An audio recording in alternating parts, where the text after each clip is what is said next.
Good. Welcome back. Welcome back. Welcome back. Now, it said that there are two formulas for accounting rate of return. Any of them is good. So it means that we have two definitions. The formulas form the definition. Yes. So let's see. Accounting rate of return, ARR. Oh, yes. Accounting rate of return. Probably is equal to average annual profit expressed as what? As a percentage of average investment. So first, average annual. Wow. Not weekly profit too. Annual profit. Okay. Annual profit all divided by average investment. So if you want to define times 100, if you want to define accounting rate of return, the first definition is that accounting rate of return is what? Is the average annual profit. Average annual profit expressed as a percentage of what? Average investment. Wow. So that's the first definition and the first formula. So that is it. Good. Now, before I go to the second formula, let's define some of these items. What is average annual profit? How do you find average annual profit? Now, average annual profit. Annual profit is equal to your total annual profit. Wow. Total what? Annual profit. Let me do it down. Total annual profit divided by what? The number of years. The number of years that probably normally say you are traveling. So total annual profit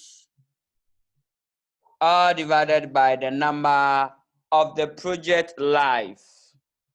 So number of what? Years. Number of years. Oh, that's the project life. The project life. Good.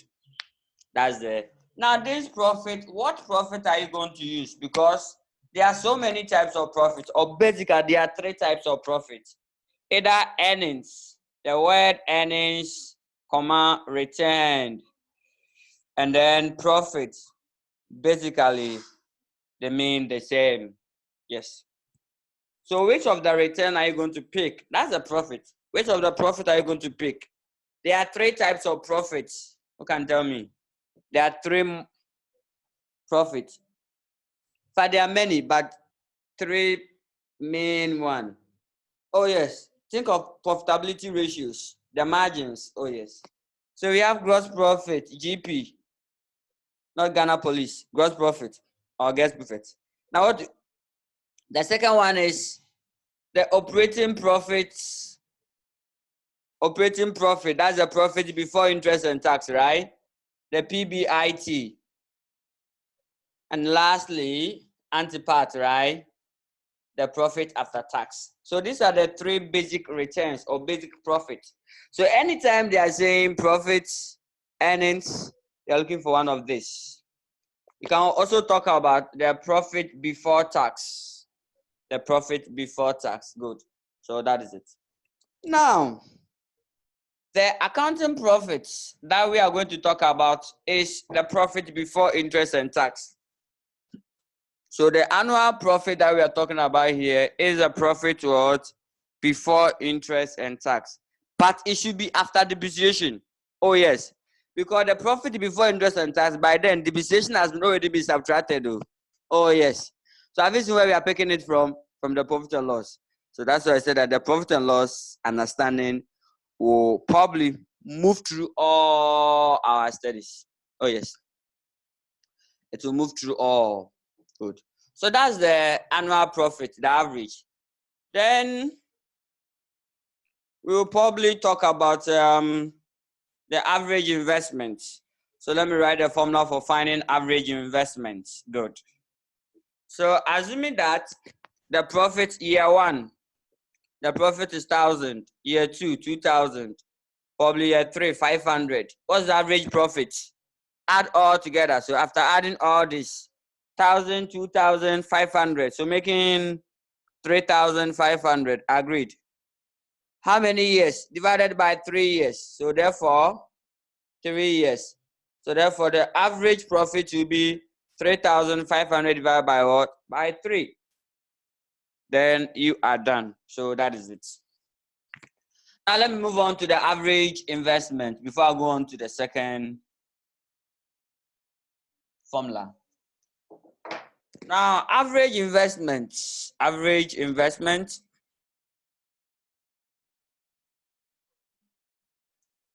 is equal to initial investment. So let me write down, it's equal to initial investment. Initial investment, that's the capital sum, how much you are investing, plus the scrap value, plus what? The scrap value. The scrap value. All divided by what? 2. All divided by 2. But sometimes, if there was working capital, please don't forget to add it, plus what? Working capital. But most of the accounting rate of return, there might not be working capital in a question, but if it's there, add it.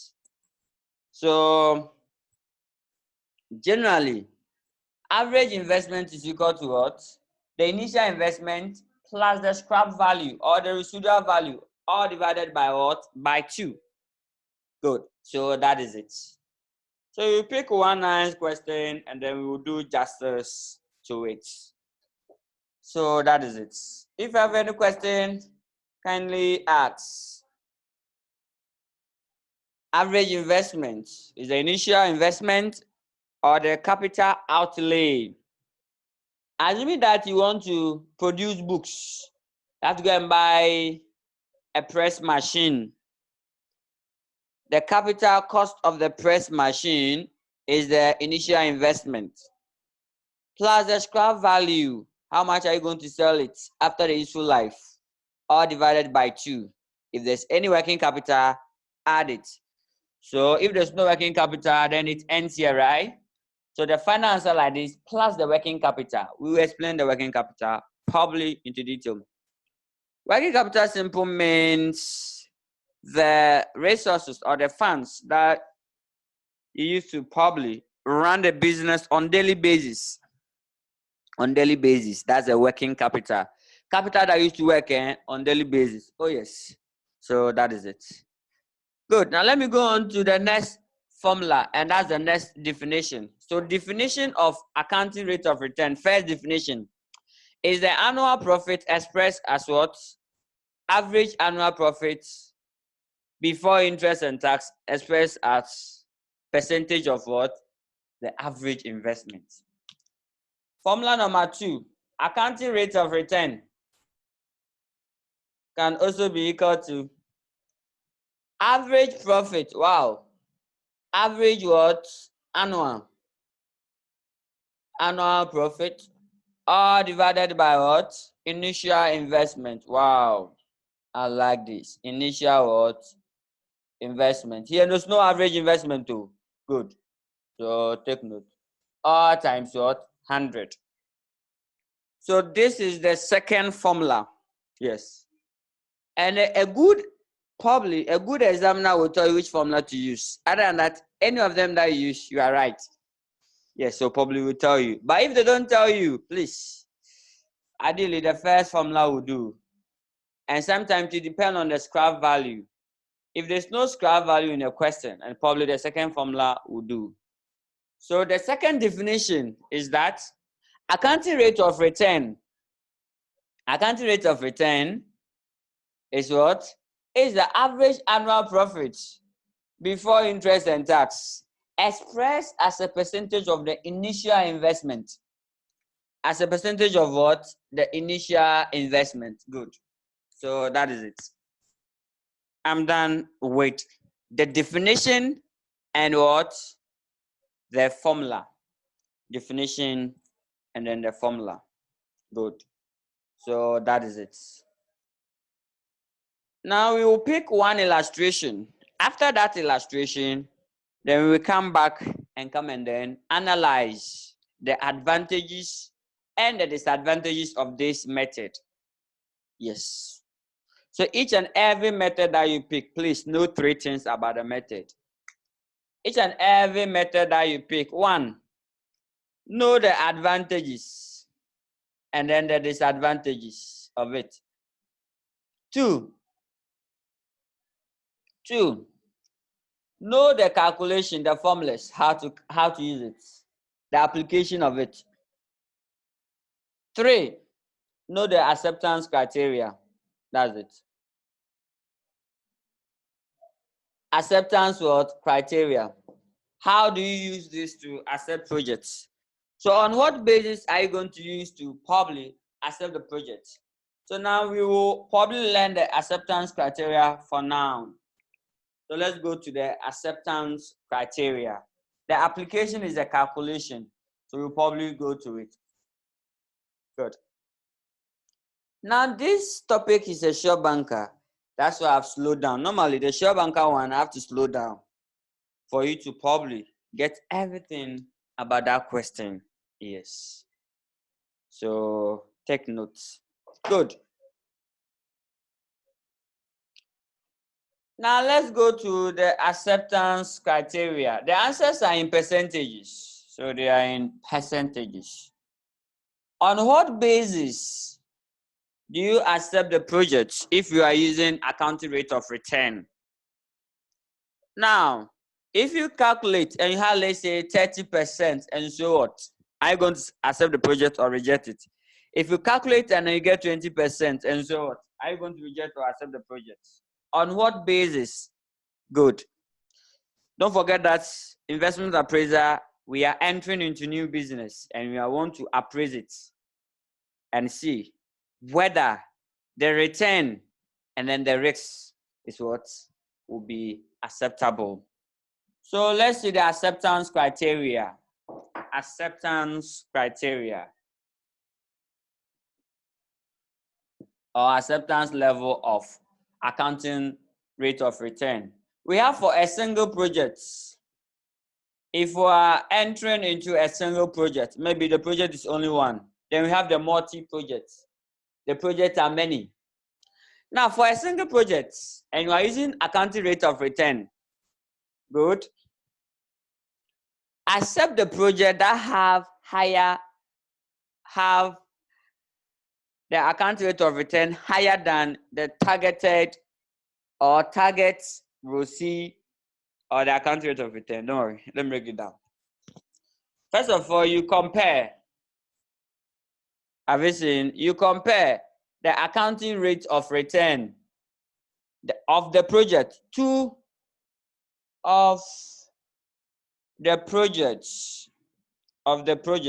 that of 2 items. They are the same. To target minimum accounting rate of return or minimum target accounting rate of return. So all of them, they are the same. So target what? Minimum accounting rate of return. Good.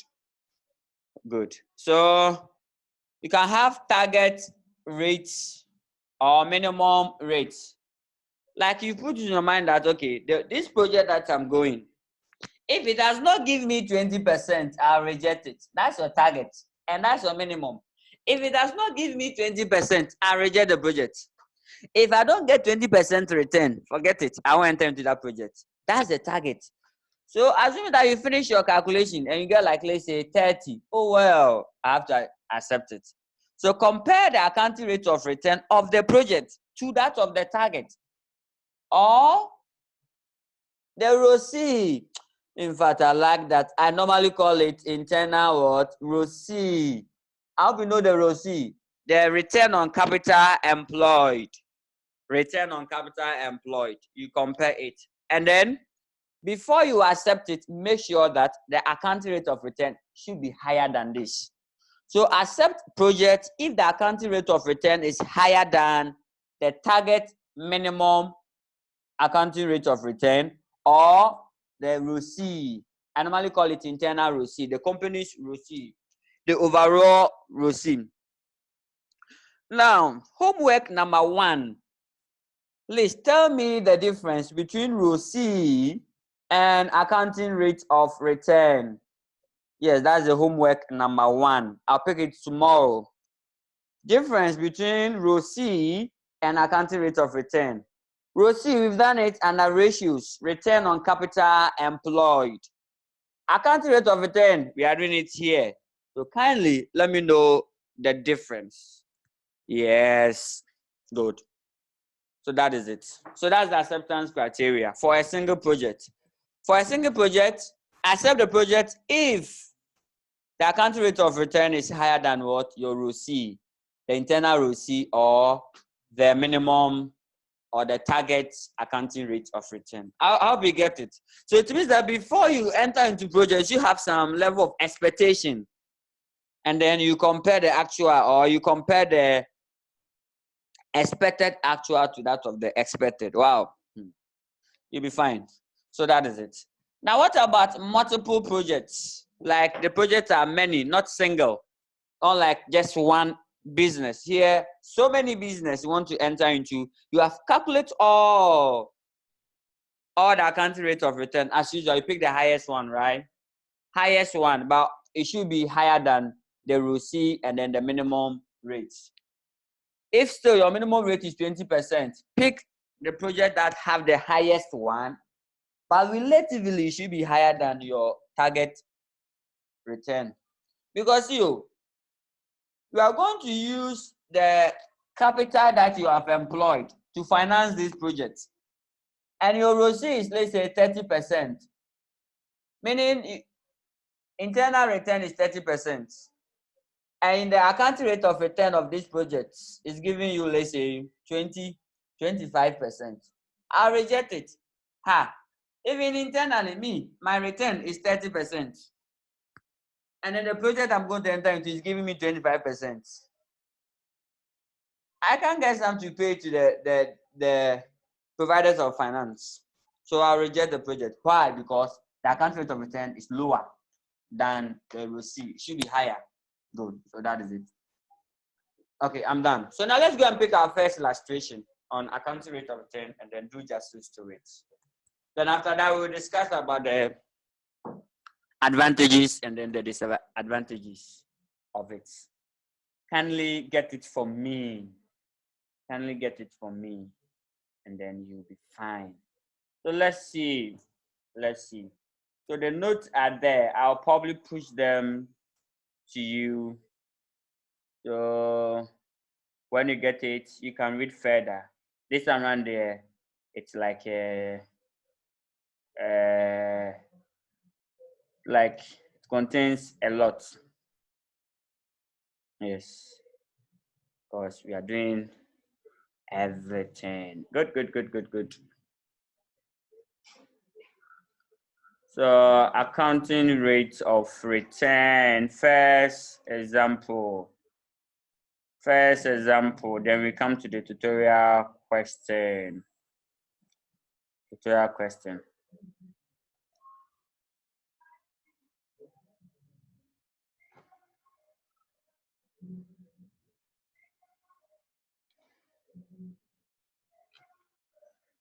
Okay, so let's see the first illustration. Let's see the example. So the example says that Target Publications is considering a project which requires an investment of 450,000 cedis in a piece of what equipment.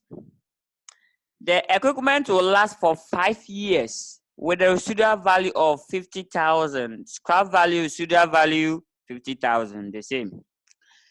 The expected annual profit before depreciation, take note, say what? Before depreciation.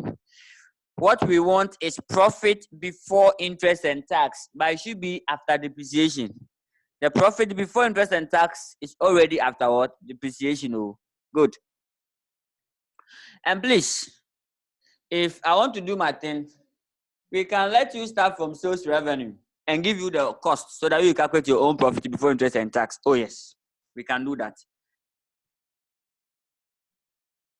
But just like here, we don't want to worry you, because if we want you to calculate the profit before interest and tax, then it's the P&L. So we just ask you to prepare a financial statement.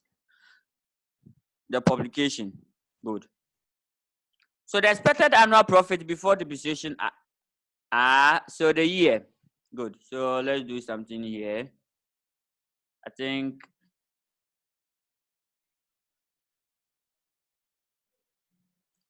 good. So the year and then the profits. Year 1, 160,000. Year 2, in that order, they are there. Target requires a minimum accounting rate of return. That's the targeted what? ROCE or target ROCE. Good. So that is it. So target ROCE, a target ROCE of 26% from the project of this type. So they require a minimum of 26. So if you calculate and you're not getting 26, reject it. You have to accept projects that have more than 26 return. That is it. Good. A quick reminder. Difference between ROCE and accounting rate of return. Now,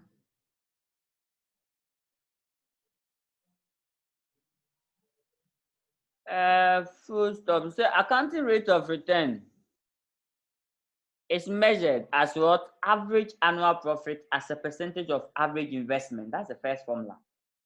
The first formula. Good. So that is it. So now let's see the solution. So let's see the solution. So to get the average, the account rate of return, we have to get average profit. Some odd average profit. But it should be profit after depreciation. So let's calculate the total depreciation. Who can tell me the total depreciation? Then we less it from the profit. Good.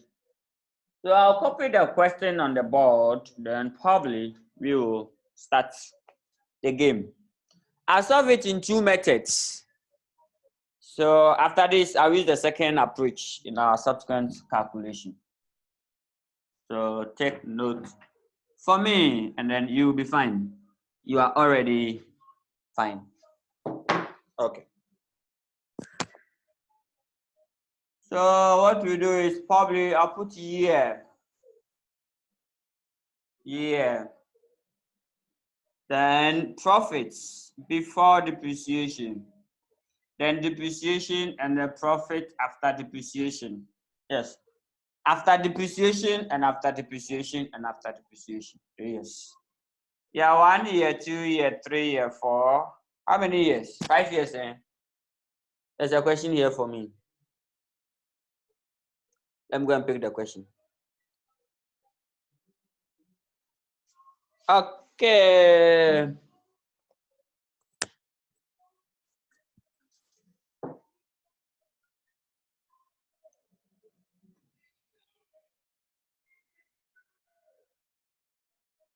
I hope it's okay now. How the sound is okay now. I think there was a little break in the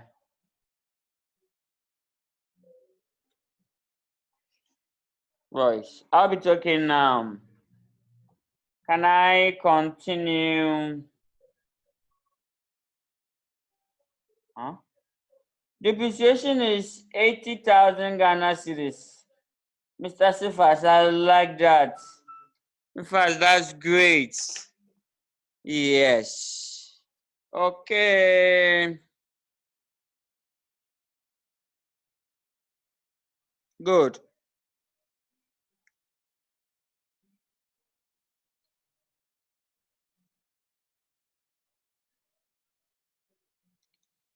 Good. Depreciation is what?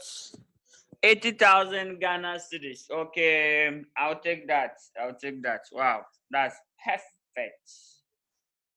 I'll take that. I'll take that. Good, good, good, good, good, good. So let's pick the details. I'll just summarize the question on the board so that we will go straight and then, because you don't have it, I'll try and then push it to your mail as soon as possible. Ghana cedis, Ghana cedis. So the profit is 160,000. I think the last year too is 160,000. Yes, 140,000, I guess. Here too is 200,000 or so. Wow. What you have? Yeah, 200,000. I like that. Now, what about year four? Year four.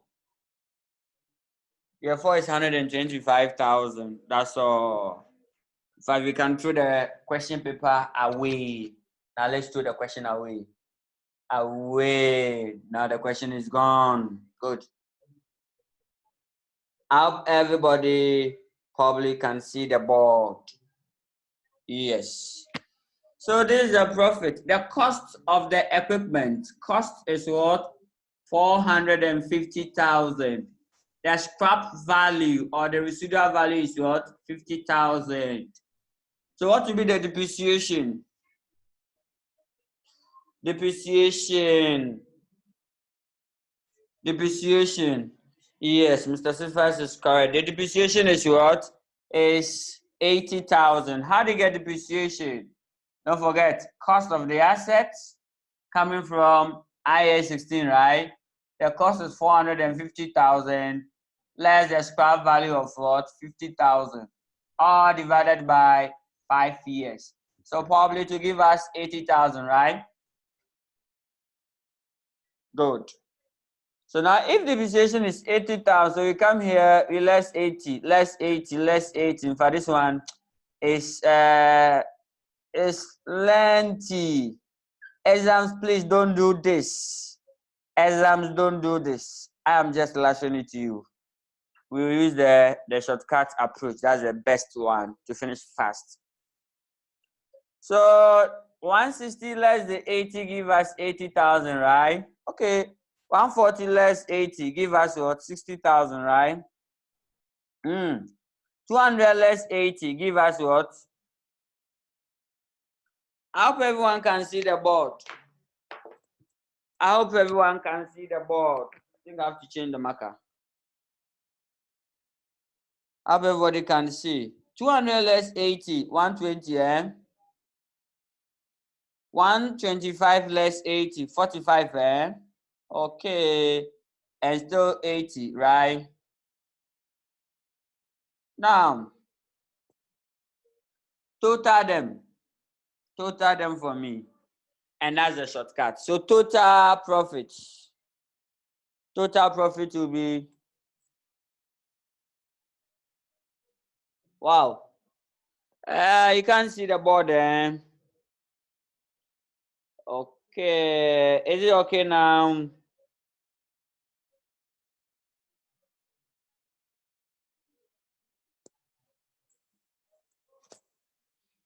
Yes, kindly total them for me. I hope it's okay now. Wow. 385,000, 385,000. I like that. So 385,000 addition of all the profit after depreciation. Profit after depreciation, profit before depreciation, depreciation. Now total depreciation will give us what? 400, right? Okay. This total profit will give us what? I think it will give us this plus this. That's 785. Yes, that is it. Okay. So that is it. Now this is the total. Then you come to the number of years and then you find the average. In fact, this table, how we find this is a long approach. It's what? Long. So in exams don't do this. Exams don't do this because time might not be at your side. Calculating depreciation and then adding, or what if I give you 44 years? You do that like 44, no. There should be a straightforward. Sorry. The line is not good. The line is not good. Okay, let me continue. So in exams, all what I expect you to do is this. You list all the profits. So the profits, let me dust the board and do the alternative. So in exam, this is what I want. Exams, this is what I want. I want only one. So profits is 160,000. Here's 140,000, 200,000, right?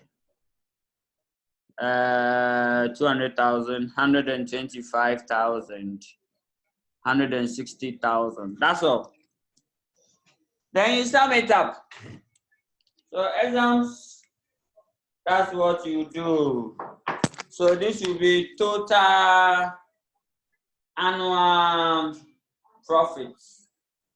Good. And that's the 785. It won't take you more time to get this. Then say total depreciation. Total what? Depreciation. Total depreciation. In fact, the total depreciation is equal to the depreciable amount. Who can tell me the depreciable amount? We did that under IA 16. We said that depreciation is a systematic allocation of the depreciable amount over the useful life of the assets. Good. In fact, the depreciable amount is equal to the cost less the scrap value. So it means that the total depreciation is the same as cost less the scrap value, because if you multiply this one by the 5 years, or if you sum the 888 up, it was 400,000. And that's the total depreciation. How do you get it? It's the top one, cost of 450, less a scrap value of what? 50,000, making 400. Good. So the total depreciation is the cost of the assets less the scrap value. If there's no scrap value, then the cost becomes the total depreciation, because we are going to depreciate the entire cost. Good. So the total depreciation will be what? The entire cost. How we get it? Good. So to be 400. So in exams, you put your 400,000 here. You take it off, then you have your 385.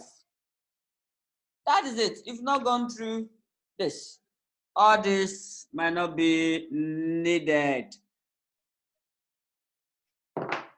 All this might not be needed. We don't need scrap value. We don't need reducing balance method. We don't need straight line. We don't need sum of year degate. All what we need is the total depreciation. For total depreciation, whichever method you use, the answer is still the same. Yes. So this is the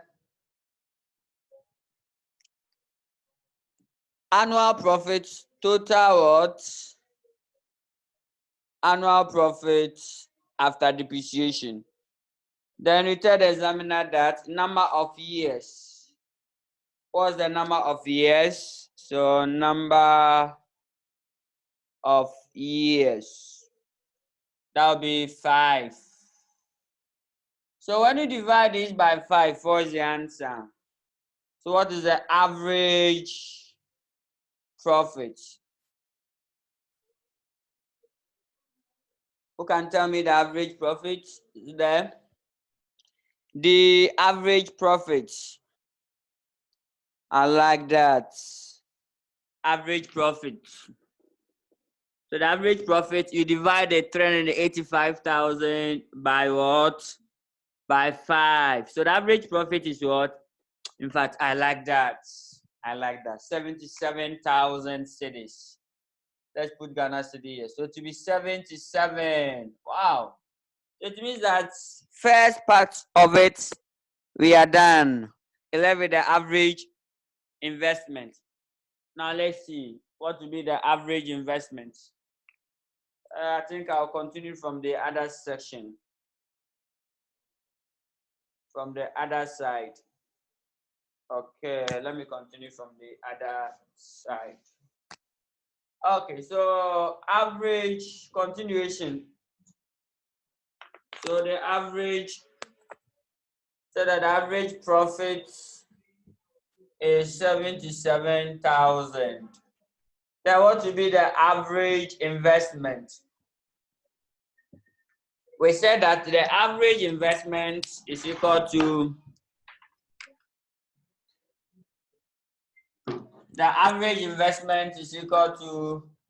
the initial investment, which is 450,000 plus the scrap value.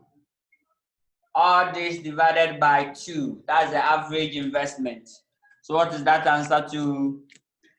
So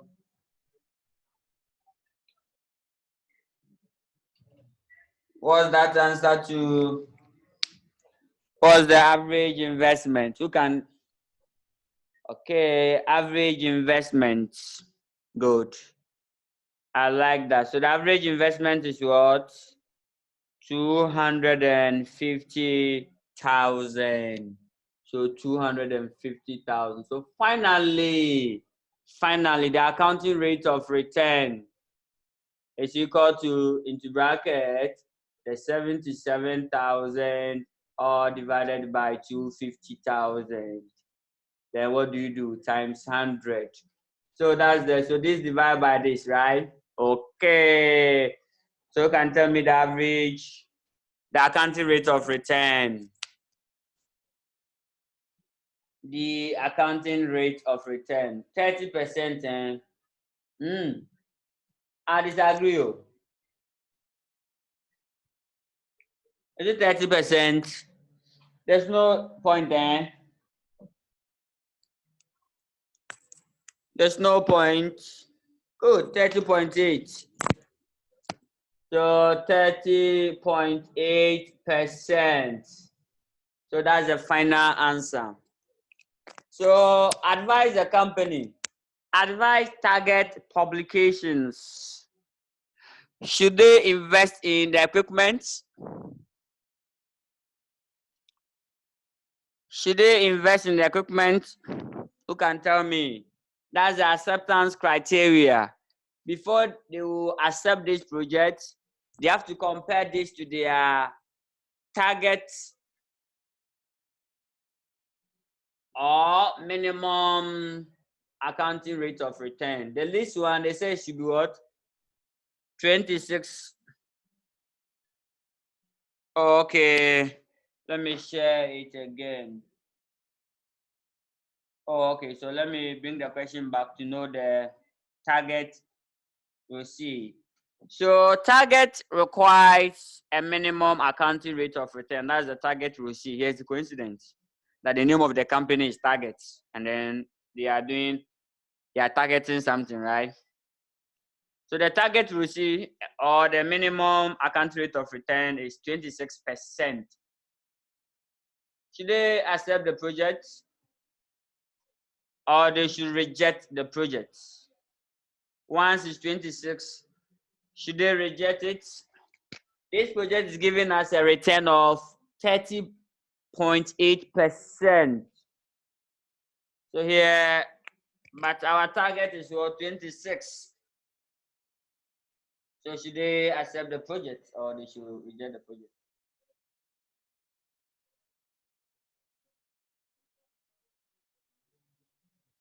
The project should be accepted. The project should be what? Undertaken. Good. Why? Because the return that we are going to get, the accounting return, is more than the target return. So that is it. Because the accounting rate is higher than the target minimum rate. Good. How have you seen it? That's all. We are done with account rate of return. On this note, no question should beat you. The only issue is this. Let me explain this into detail. If there's a working capital, when we move ahead, we'll be adding more things to it. When there's a working capital, the only issue is it will affect this guy. Plus working capital. So assuming here, the working capital is 10,000. Then you say plus 10,000 over here. So only this one will change. So now to change to 260,000, so to be 250, the average, plus the working capital of what? 10,000. So you divide it by 260, and then you are done. So that would be 77 divided by 260. That's 29.6%. That is it. So take note of that. Yes, so plus working capital. Plus working capital. I hope you get it. Please ask questions for you to probably get it fully. Other than that, now moving on. So let's go and discuss the advantages and the disadvantages. I saw first question for you to know. Yes. So that you can be able to tell me the advantages and then the disadvantages of the account rate of return. So advantages of account rate of return. One, it has few advantages. And then great or a lot of disadvantages. So that is it. So advantages are the good side of the accounting rate of return. So that is it. Good. The good side of the accounting rate of return. So that's what we are going to do next. Yes, can I get one from you? What do you think will be the advantage if we're using the accounting rate of return? One, it's simple. So advantage number one, simplicity. It's so simple, straightforward. Wow, I like that. Easy to calculate. Once it is simple, then easy to calculate will follow, right? I like that. Wow. I like that. I like the point that you are bringing. Oh, yes. But all of them qualify to be 1.2. All of them are what? 1 point. So simple. Why is it simple? It's so straightforward. No just calculation. You are done. Two. What again? Can tell us the second one. Apart from it being simple, what again did you realize? What again did you realize that you thought is very good about the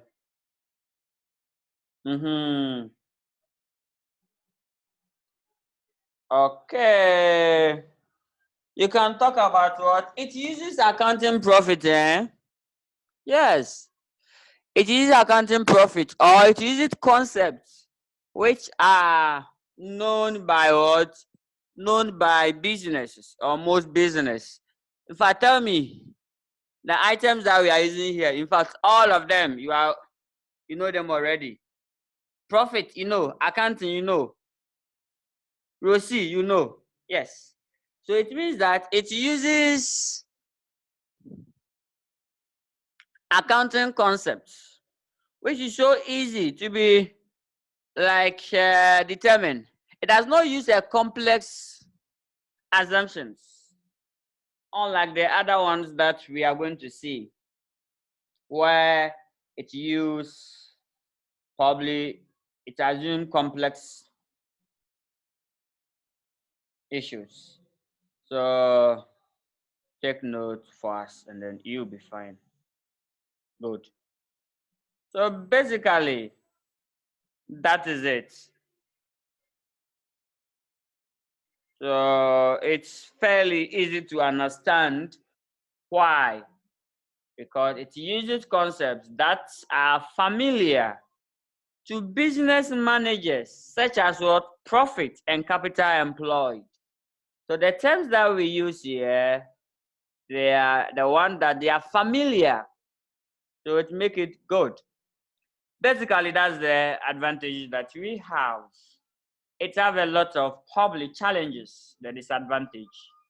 So let's go through some of the disadvantage too as well. So simple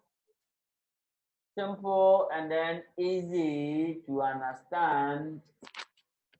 Then we can also talk about the easy to calculate, the calculation session. Now let's go to disadvantage. Disadvantages of what? Accounting rate of return. Now tell me, what do you think will be the disadvantage? The first disadvantage.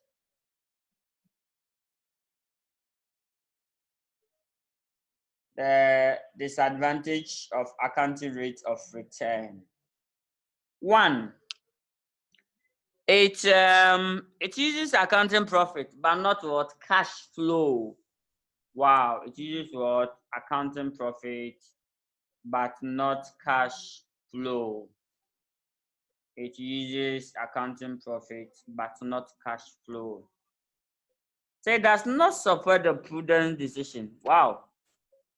Okay, let me explain my point. After my point, you'll probably come in and explain your point to us. One, it uses profit but not cash, right? Which is subject to what? Manipulation due to subjective what? Accounting policy. So it uses profit. It uses profit. Profit. It uses profit, which is subject to what? Manipulation.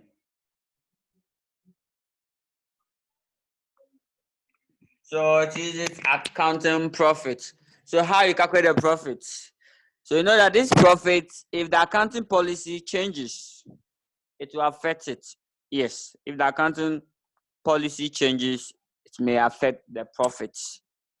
Yes. So in a way, if you use that as the method, the managers will probably, or the accountant, or the evaluation team will manipulate it too. Yes. So that's why it's a disadvantage. So accounting profit is subject to what? Manipulation. Or changes, not even manipulation, changes in accounting policy may also distort or affect the profits. So that is it. Good. So that's the first point. Now I'm done. Please explain your point to us. It does not support prudence decision making. Prudence. Prudence says that we should provide for all possible losses, but not always profits.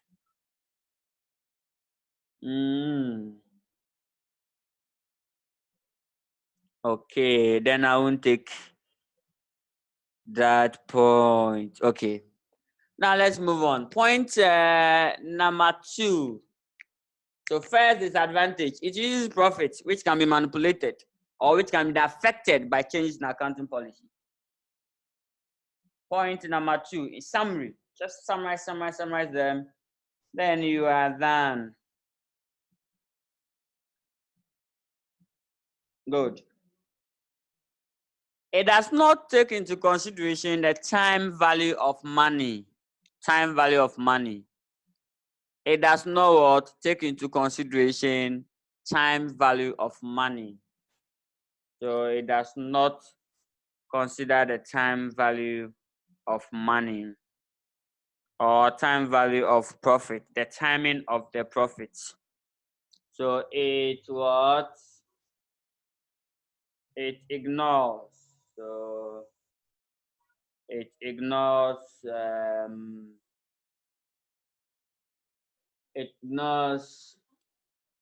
the timing of the accounting profit. That's the time value of money. Good. The profit. You know, profit today, 1,000 Ghana cedis today might not be the same as 1,000 Ghana cedis last a year. So the profit that we estimated year once 160,000.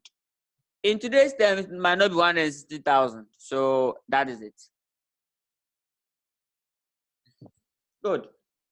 I hope you get it. It does not consider the time.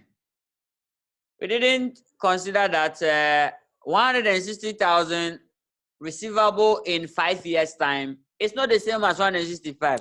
We picked it as 165. We didn't probably assume that okay, the 165 in 5 years' time today it will be 100,000. So let's use 100,000 for the calculation. We didn't consider that too.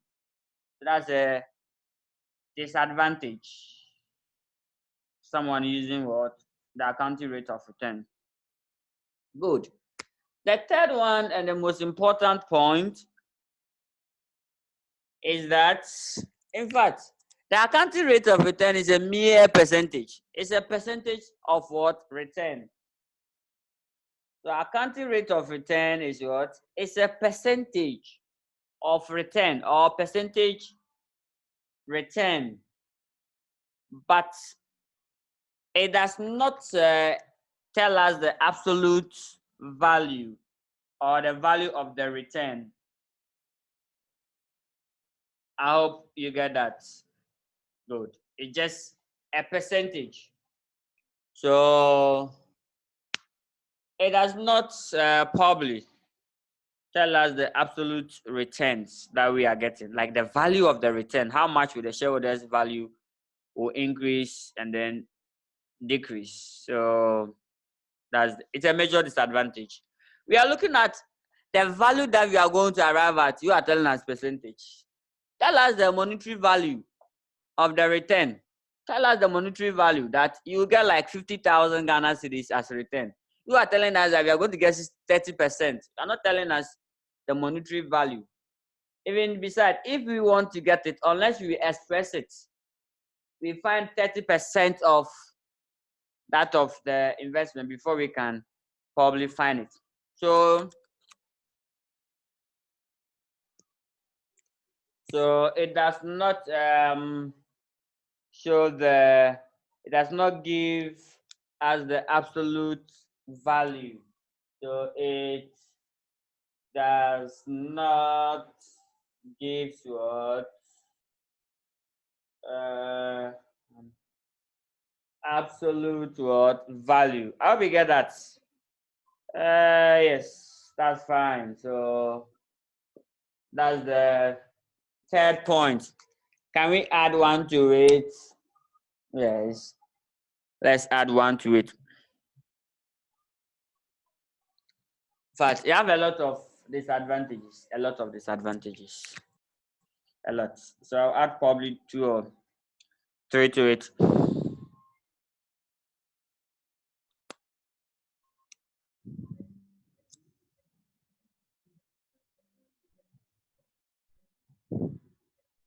Good. Now, there's no rational basis for setting the minimum ROCE or the target accounting rate of return. There's no. So on what basis did you probably analyze to decide on your 26%, the target rate? There's no clear basis for estimating that, and then that is it. Good. And then it does not take into consideration risks associated with the profit. Risks associated with what? The profit. That's the point number 5. Then I'll give you a last point 6. And this point, it runs through all of them. All the appraisal techniques, they suffer that point, the point that I'll give, the last point that I'll quote. So take note, the last point that I'll quote, all the appraisal techniques suffer it. I hope you get it. Good. So the 4 point says that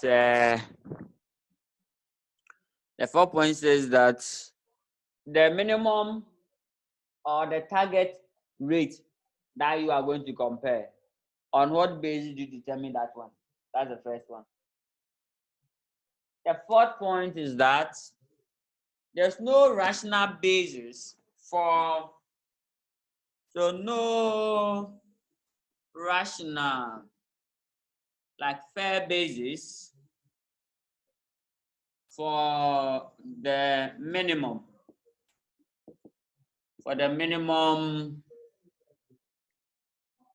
or the target. Why should I write target with capital T? Because of the name. The target rate. The target what rate? So that 26% they give it to us. Is it a guesswork?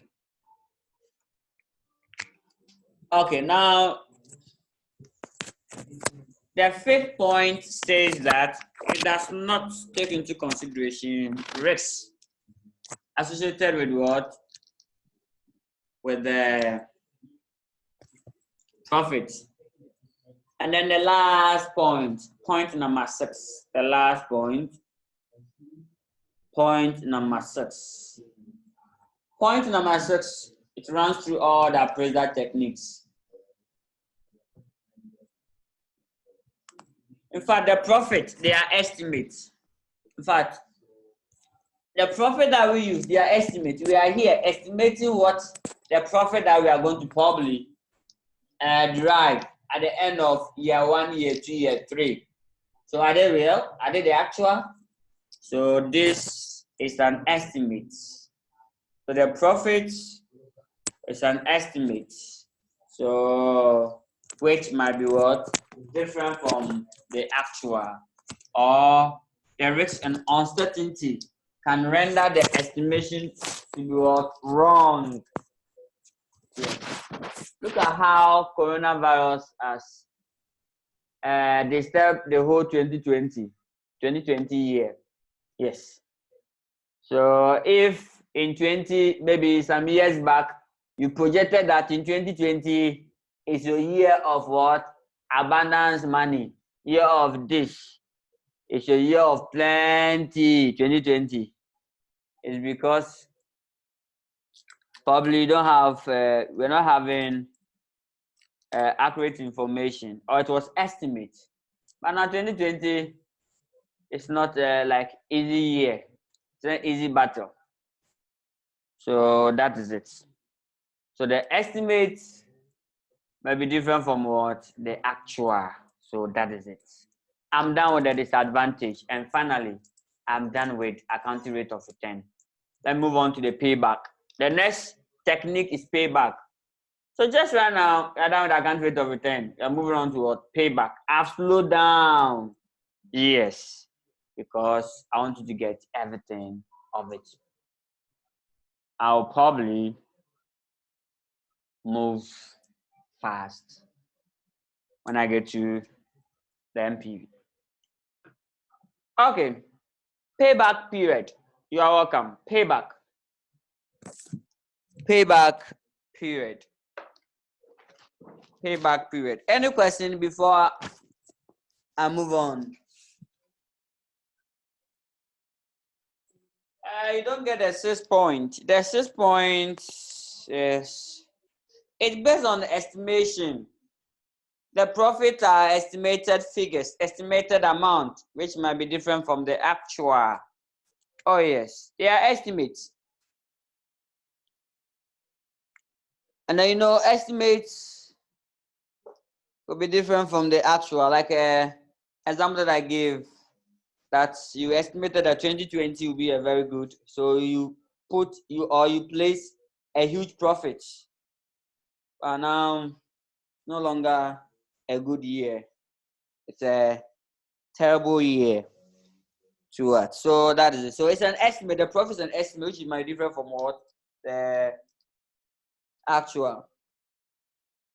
So the profit that we are using, their estimate. In fact, for it runs through all the items that we use to appraise, or the elements that we use, that we consider. Most of them are what? Estimated figures. The figures, the amount that we use to appraise the project, they are estimates. And then estimates are not what? Actual. They are subject to changes or risks and uncertainty. Yes. You have estimated that 2020 will be your best year, and if you even estimated that you are going to invest, 2020 you are going to invest, and you're going to get a return of 200,000 Ghana cedis. Now, look at what happened. Now, will you be able to achieve your estimates, your budget, your objective? No. So that is it. So it's like a mere estimate. It can change from the reality. Good. Payback period. You are welcome. Payback. Today's agenda is what? Account rate of return and then payback period. So payback period. Payback period. Now, payback period, as the name suggests, payback, not revenge. No.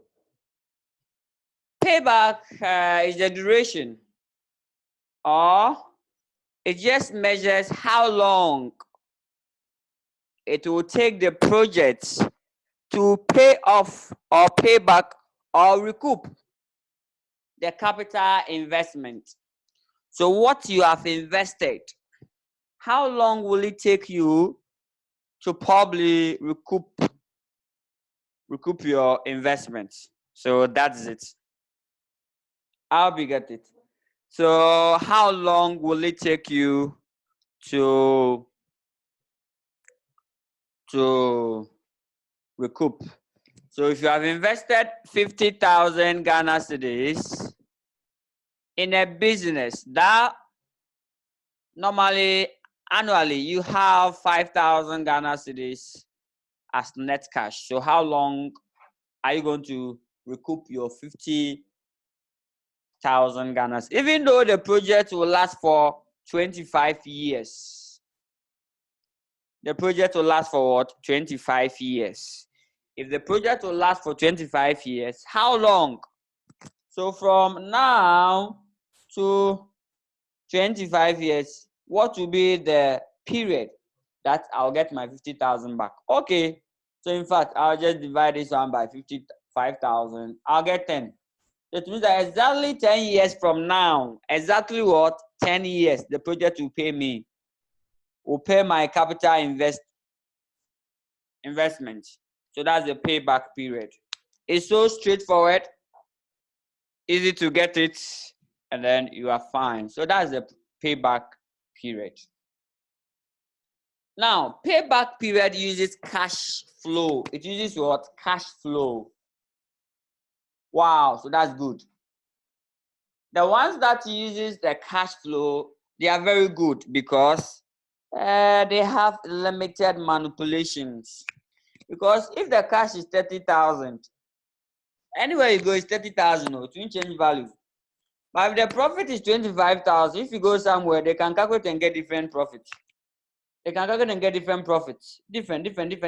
Based on the assumption, based on the policy use. But for cash, if it is 1 cedi, it is 1 cedi. If it is 2 cedi, it's 2 cedi. Wherever you go. Yes. Like the quote. They say the truth is what? Is the truth in any language. So that's cash. So as cash.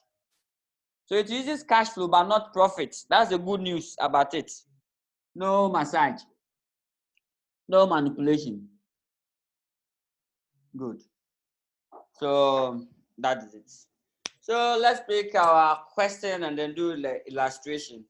How do you get it? This one I'll illustrate it with simple and straightforward one. So let's cite our own example before we go to the one in the book. Assuming that this is a question, yeah, and this is the cash flow. So year 1, year 2, year 3, probably year 4, and year 5. No, let me start from year 0. 1, 2, 3, 4, 5.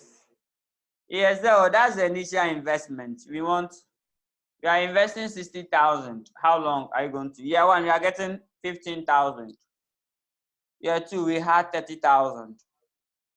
Year 3, we have 2,500.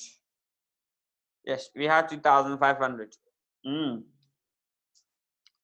We had 2,500. No.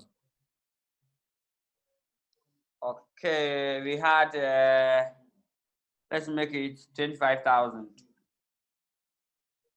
We had 25,000. And here is 5,000, and here is 10,000. Good. Now, how do you calculate the payback period for this project? The payback period for this project. So all what to do is, in fact, this is a question, an illustration. Question and illustration, right?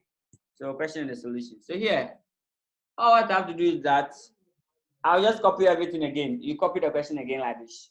Then just write balance. The balance. So year 1, you have invested 60, sorry, year 0, you've invested what? 60,000. Now, in investment appraiser, the word now, today, this very day, at the inception, it means year 0. If the project will last for, let's say, 5 years, if I say starting from now, it means that year 0, that's the meaning of the now that we are talking about, where the project started from. So anywhere you see year 0, that's the initial stage of the project. And year 0 or now, mostly that's where you do your investment, the capital investment. So all the investment, probably the capital investment or the initial outlay, the initial investment should be invested in year 0,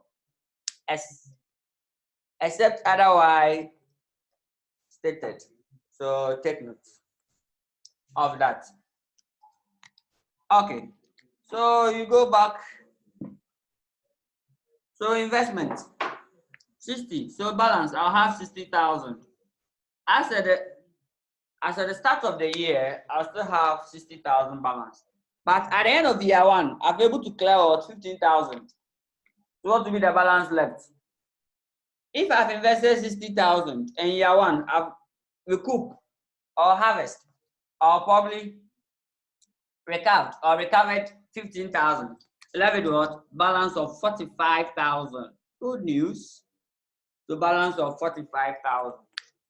Year 2, I had 15,000. Wow, that's good news. Left the balance of what? 15,000. I have 30,000. Left the balance of what?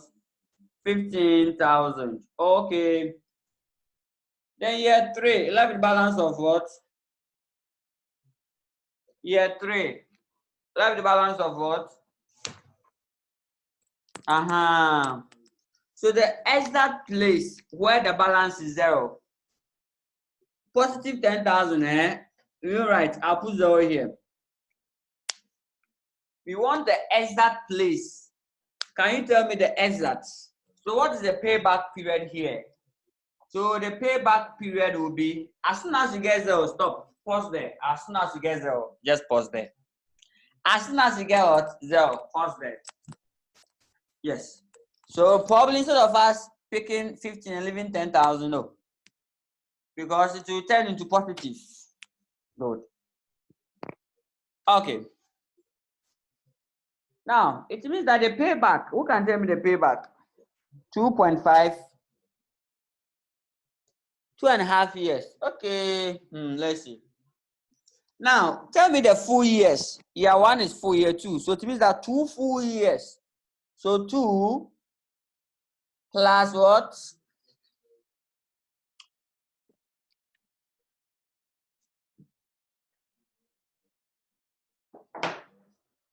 So therefore, the payback will be payback period will be 2 years On the third year, the cash flow is what? The cash flow is 25. But I pick only 15,000 out of what? The 25. So to be 15, what I pick from here, because all this one is for a year. This 25 for the whole year. But I don't need 25. I need 15. So how many months or how many days will I spend to get this 25? Or this 15,000 that I need. So to be 15,000 divided by what? Out of 25,000. That will give us answer. So these answers, they are in years. Sometimes if you want some in months, some in days, so it will be like 2 years plus all these answers are in years. But the second one that I'm doing is 2.6. Someone said 2.8. So 15 divided by 25. What's the answer? So 15 divided by 25.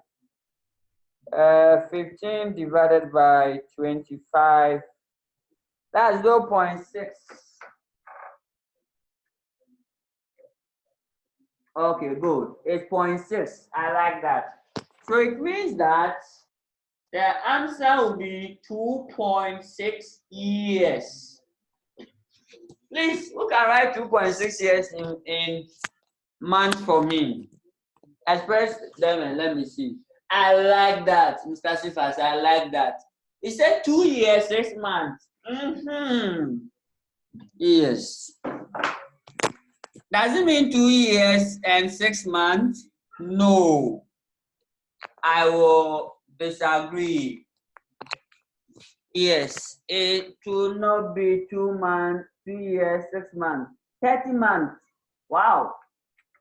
I like that. 30 months.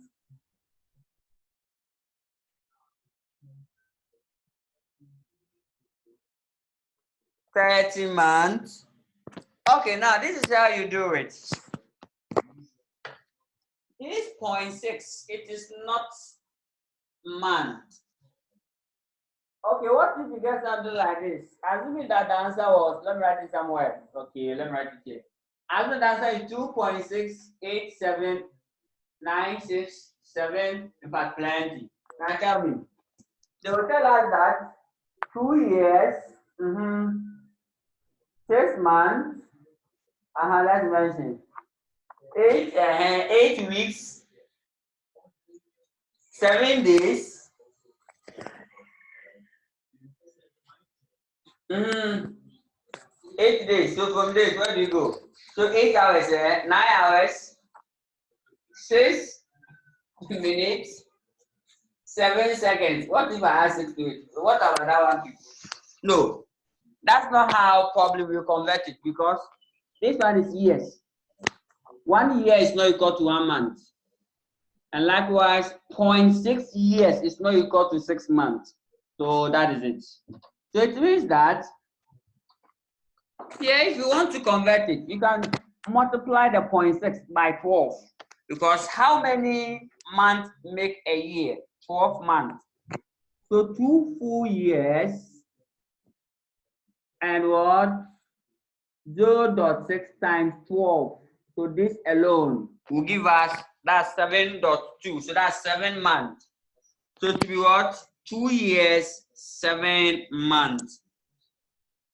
2 years, 7 months. So that's it. 2 years, 7 months. Good.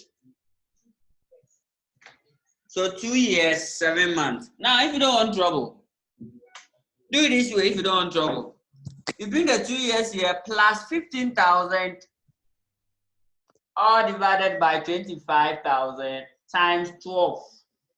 So this answer, it will be 2 years and what? 7 months. Good. So this is how you want it. Now, what if you want it in days? Can somebody express it? What about the dot 2? The dot 2 You run it to generate whole number, so it will be 7 months. So we will ignore the 0.2. If it is more than probably, if it's more than like 5 coming up, then run it to 8 months. So that is it. Yes.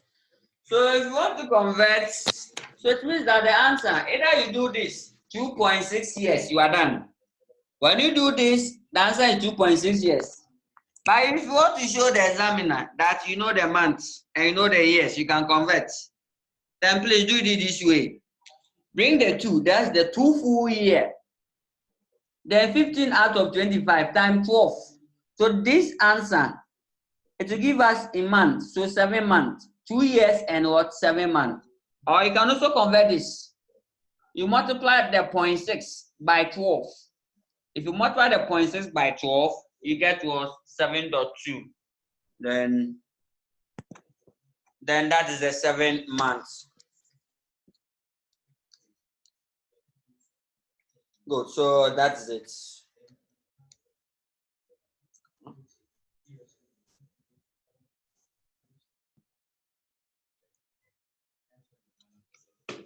Okay. So any question from me? So that's the payback. Now what if I want it years a month? Can you do that one for me? Who can tell me? Yes. Years and days. Express it as years and days for me. So that's your part. Express it as years and days for me. So express it as what? As years and days. So if you want days, what do you get? Years and days. Express it as years and days.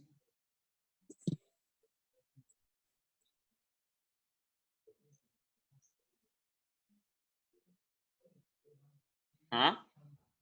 2 years, 7 months, 2 days. No. I want it years. And then what? And days. Years and days. The 2 over there does not mean 2 days. So it's more than, yes, you multiply by 365. Good. So instead of you multiplying here by 12, you say by what? 365.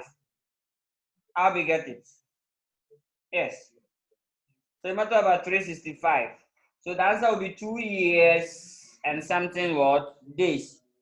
219 days. Good. 219 days. So 219 days. Good. What if this 2.6 years? Express it 2 years and then express this one to as days. You multiply this one by 365. So 0.6 times 365 will give us 219 days. So 2 years, 219 days. How we get the analysis? So anywhere the examiner pass, you are there. Anywhere you are there. Anywhere you are there, then you are fine. Good, I'm done. Now let's discuss the advantages and disadvantages to end today's edition and to end payback. There's another one that you probably do. That's the adjusted payback period. I'll do that one probably that tomorrow. Yes, I'll do that one tomorrow. Then you are fine. Good. I hope everyone gets it. I hope everybody gets it. Okay, that's fine. Good. Okay. But there will be work for you. There's illustration in the handout. When you get it, try and do justice to it for me. If not, yes, use last sitting, please. Pick last sitting. No, last sitting question. Yes. Last sitting. Okay. Last sitting. Which of the sitting will be okay? Okay, then I'll forward some questions to you. Good. Okay, so now let's discuss the advantages and disadvantages of the payback period. Though there are 2 types of payback period. What we've done is a normal payback period.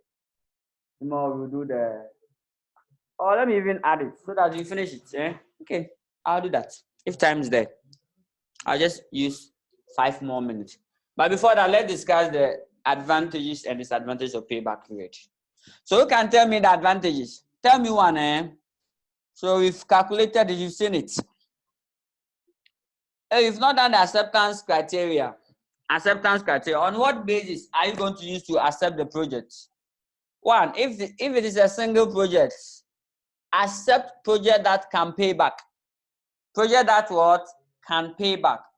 This project, even though the life is how many years? 5 years, it will pay back 2.6 years. So once it can pay back, let's accept it. Once the project can pay us whatever we are investing, accept it. That's it. That's for a single project. That's acceptance what? Criteria. That, and then the rejection what? Criteria. Oh yes. Reject the project that cannot pay back and accept the project that can pay back. Single. What about multiple? Like multi-projects.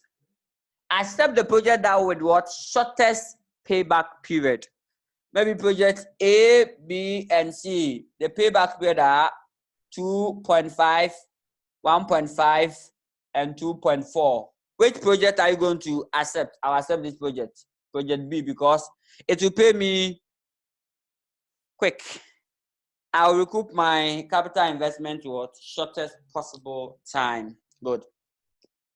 So what's the advantages? So tell me the advantage. Advantages of what? Payback period. Easy to what?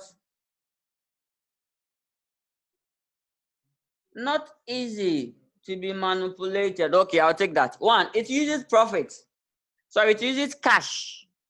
It uses what? Cash, which is not easy to be manipulated by what? Accounting policies. So we use the profit, and the profit is not easy to be manipulated by the accounting policies. So that is it. So we use the cash flow, cash, not profit too. So take note for me. We use what?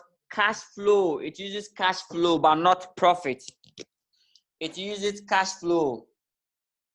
It uses cash flow, but what? Not profits. I like that. Another one. Yes. Hey.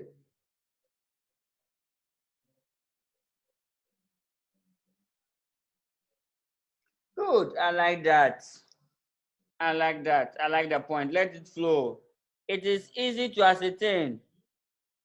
It is easy to calculate. Okay, yes, it is easy. Easy. Good. And then it helps us to identify which projects can pay back. Oh yes. So it helps us to determine which project can pay back. The project that can pay back. Oh yes, it's an advantage. Because some of the technique, it won't tell you the payback period though. So that is it. Let's see if we have some here. Yeah, some of the techniques won't tell you. Don't tell you at all. Some of the techniques won't tell you. Good.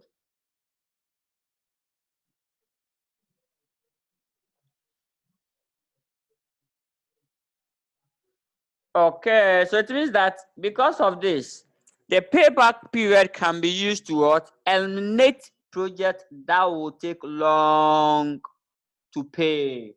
Exactly.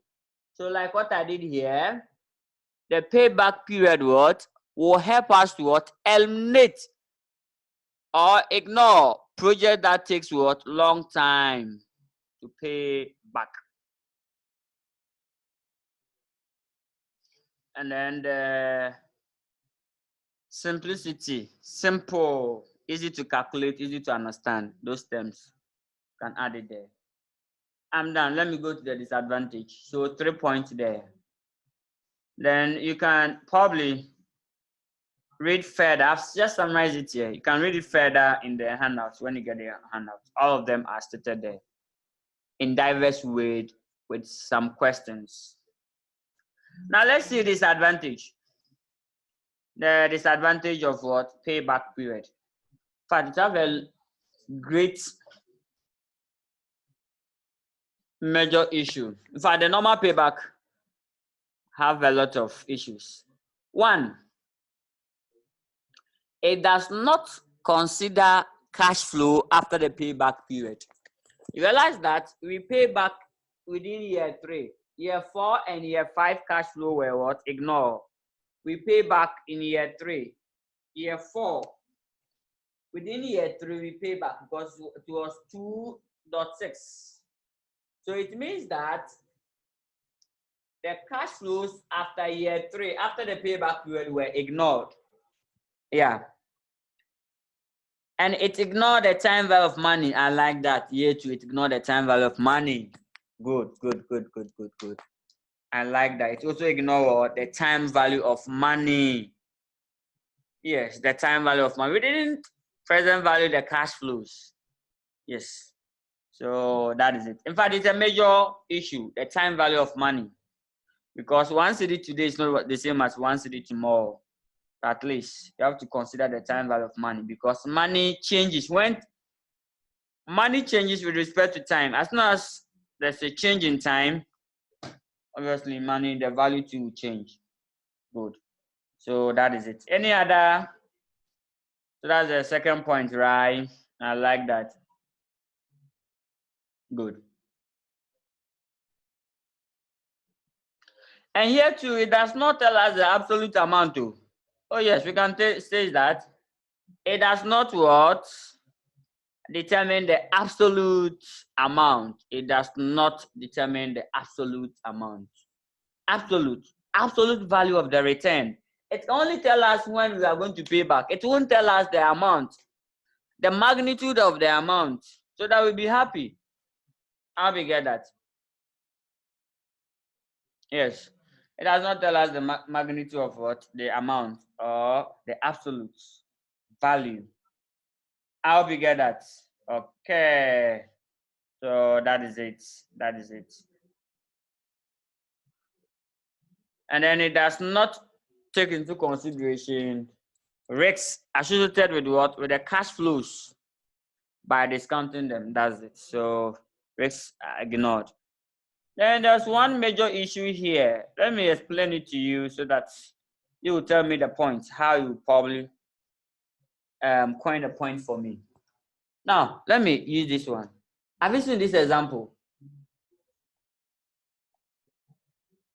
Let's assume that these are the return. The return. The one that will take the longer time. It's like giving us 500 Ghana or 500 million. The answers are in millions, so 500 million.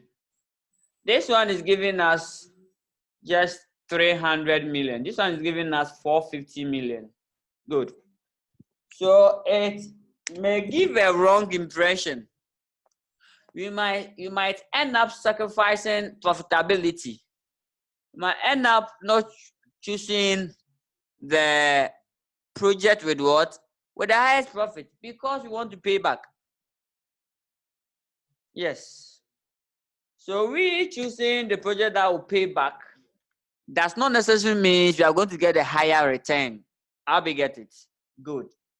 So it must sometimes let us ignore profitable projects. Yes. Though it will take time to pay back. It will take a longer time to pay back, but they are profitable, highly profitable. We ignore such projects and go in for the one that will pay back today. The one that will pay back what? Today. The one that will pay back today, but on profitable. So that is it. Good. Now there's a second type of payback.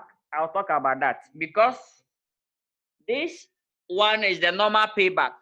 It failed to take into account the time value of money. It does not discount the cash flows. It does not discount the cash flows. So there's a second type of payback.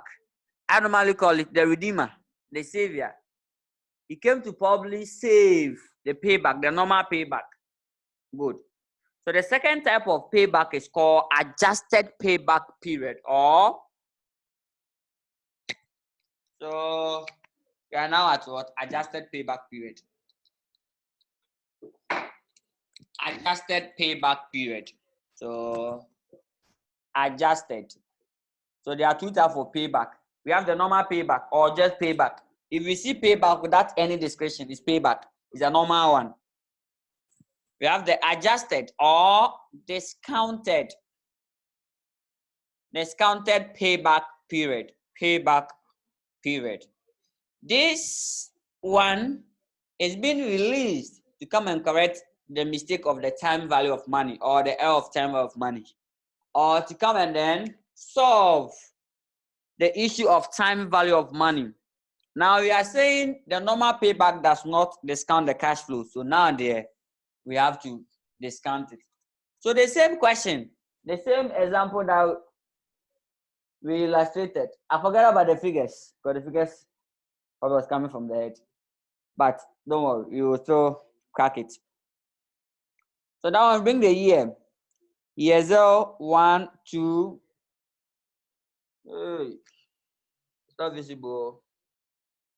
Good. So we are setting our own questionnaire. Oh, sorry. You've not seen it. Oh, sorry. Adjusted or discounted payback period. Here it's adjusted. We are going to what? Discount the cash flow. Who can remember the cash flows for me? From the original question, what was the cash flows? Original question, the one that we used. Year 1 was 60,000, right? Oh yes. Year 2, 15,000. Year 3, no. Year 1 is 15. Year 2 was 30,000. And then year 3 was 25,000. Who can remember year 4 and 5? Year 4 and 5 was. Who can remember year 4 and 5 for me? The cash flows there. Year 4 and 5. The one I said. Year 4 and 5. 5,000 and what? So 5,000.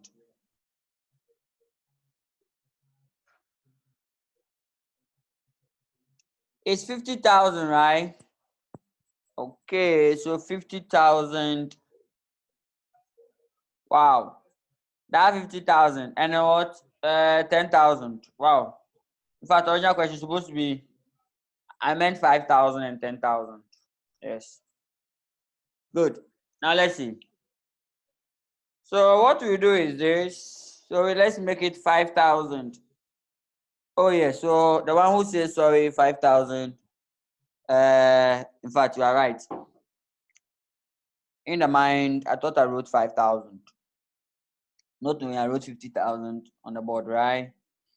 Good. So what do we do? Now we have to discount it. Hey, discounting have come inside. Present value.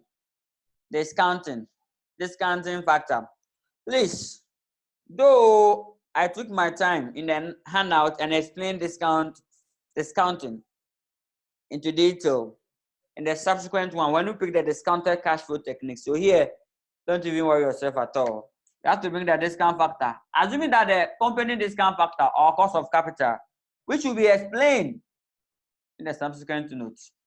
Assuming it's 10%, our cost of capital is 10%. You're going to calculate the discount factors. Now the discount factor will be like this. Discount factor. The formula will be it's equal to 1 over what? 1 plus the R, that's the rate, to the power of N.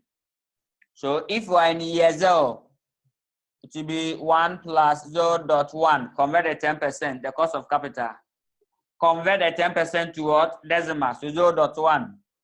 If you are year 0, put 0 there. If you are year 1, put 1 there. If you are year 2, put 2 there, in that order. Good. Whatever answer you get, run it to 3 decimal places. 3 what? Decimal places. Run it to 3 decimal places. Except for if the examiner give it to you yourself. If the examiner give it to you, any decimal place give it to you, just pick it and then work with it. So that is it. Okay, so for year 1, it will be Yes, so it will be 1 because 1 Ghana cedi today still the same 1 Ghana cedi because time has not changed. ESL today now 60 Ghana cedis today is the same as 60 Ghana cedis, so it won't change. Okay, so year 1, what's the cost of capital for year 1? So you pick the calculator. For those of you who are using Macola calculator, you'll be in trouble. Yes. But there's a way of doing it. I think when I get to the discounting techniques, I'll probably walk you through. But for now,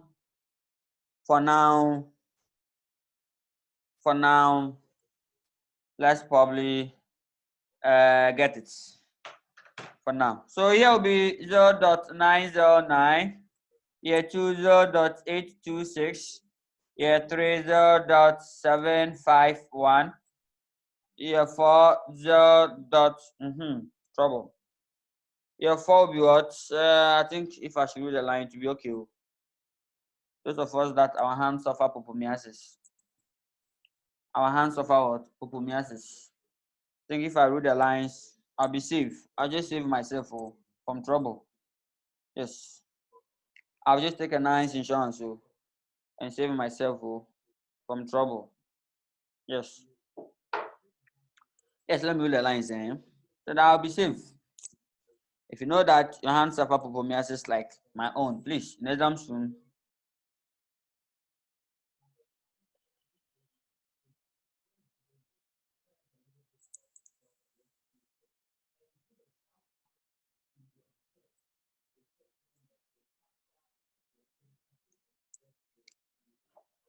Good. So that's yes.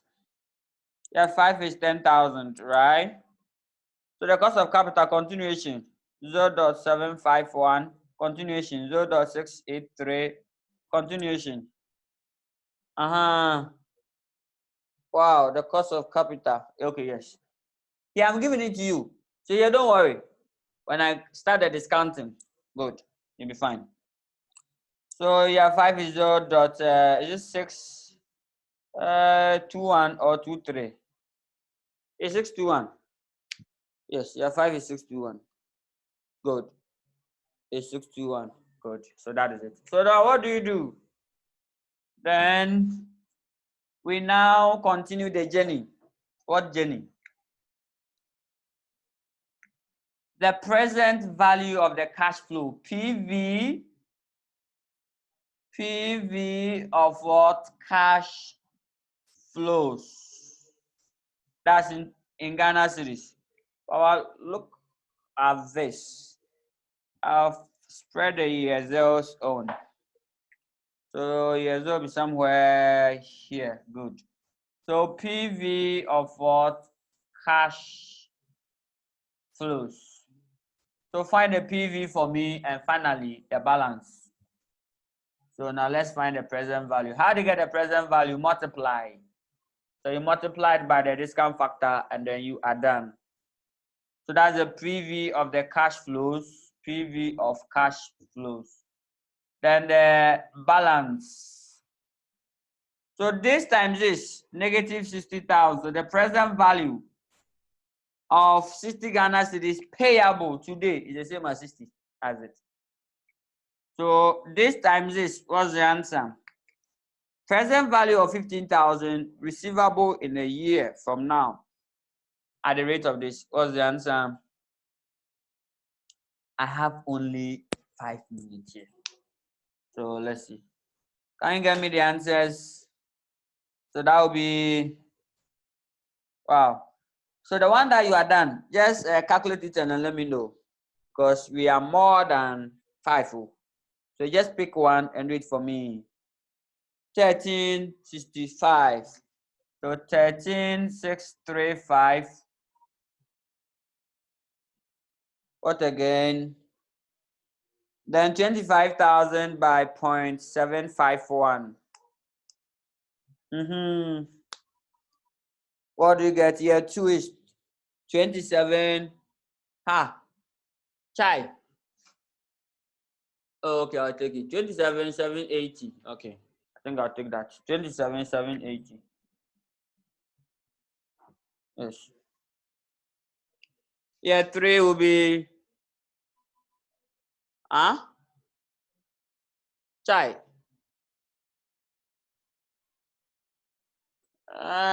Can you confirm the year 2? Year 2 is 24,780. Okay. Yes, that's why I was wondering. Yes, we should go down a little. Yes, thank you. Thank you very much. Okay, so year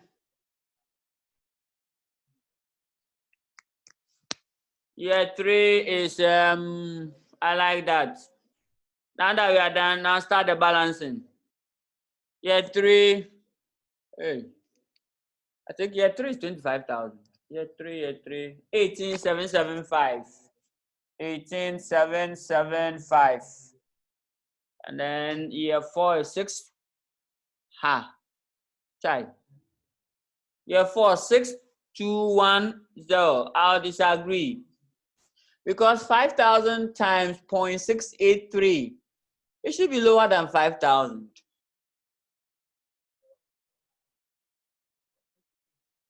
So please, year 4. What's the year 4? I like that. 3415. Good. So 3415. The value today is to be small. Yes. What about year 5? 6210. Okay, it was year 5. Okay.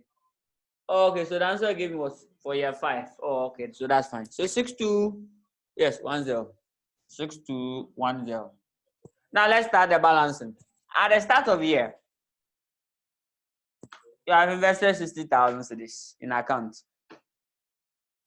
So the balance will be what? 60,000 cedis. You have no recoup.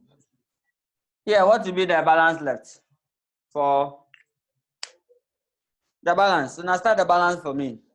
So I've recouped 13,000 out of the 60. So what's the remaining balance? So what's the remaining balance? Wow, 1365, eh? You said 1365. 1365. The balance is 1365. Is that the balance? I'll probably disagree. Or you're giving me less 1365.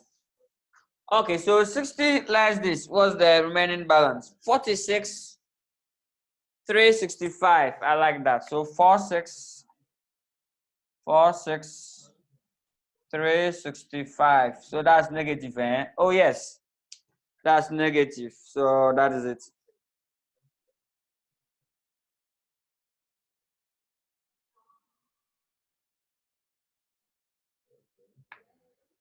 Good. Now let's go move on to the next one.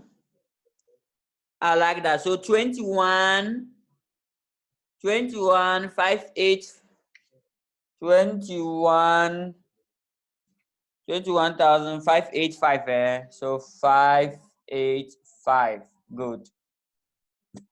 Now let's see. Over here, what left? So 2810. Wow. After this, 2810. As soon as you realize that this guy is less than this, you stop. So to be zero, don't even continue. Just put 0 there, then you are done. So kindly calculate the payback period for me. Kindly calculate the payback period for me. And then the person that will get it right will be the counting kaka. So today's success. So calculate the payback period for me. As soon as you get it here, don't even continue. So calculate the payback period for me.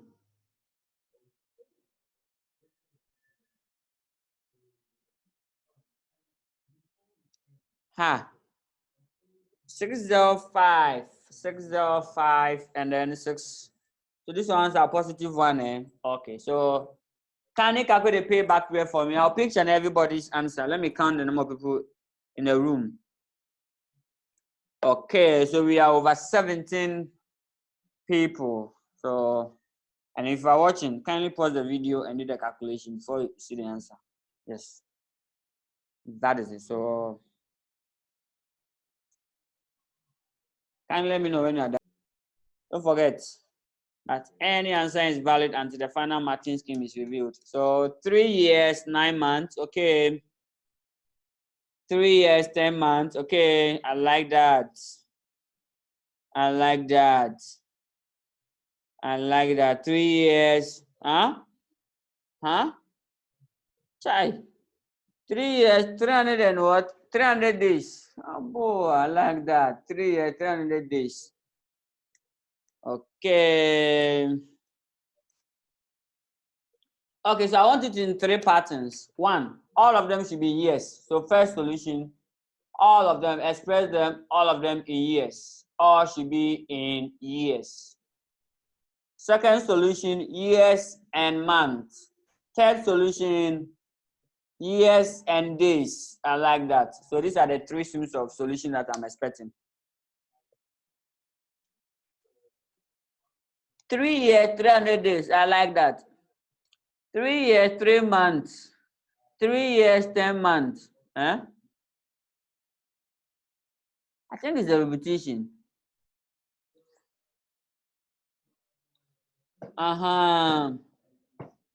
Yes.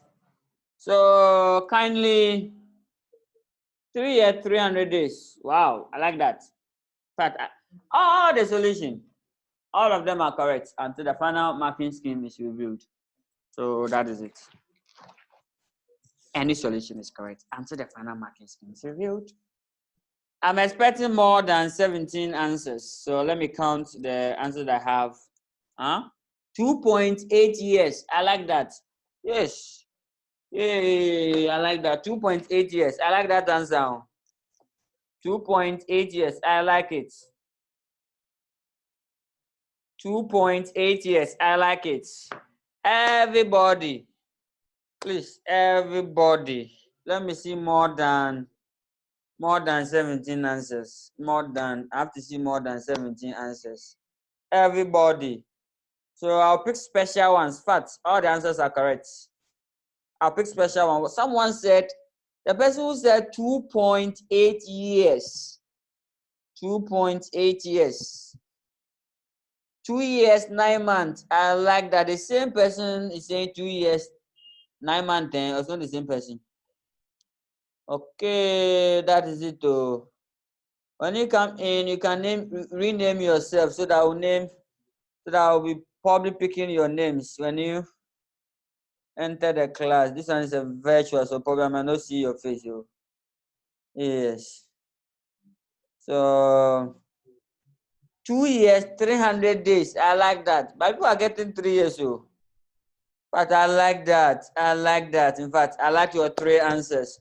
2 years, 2.8, 2 years, 9 months, and 2 years, 300 days. Okay, I like that. So now I have 2 streams of answers. Okay, that's great. That's great. That's great. That's great. Okay. But you've done well. You've done well. All of you done well.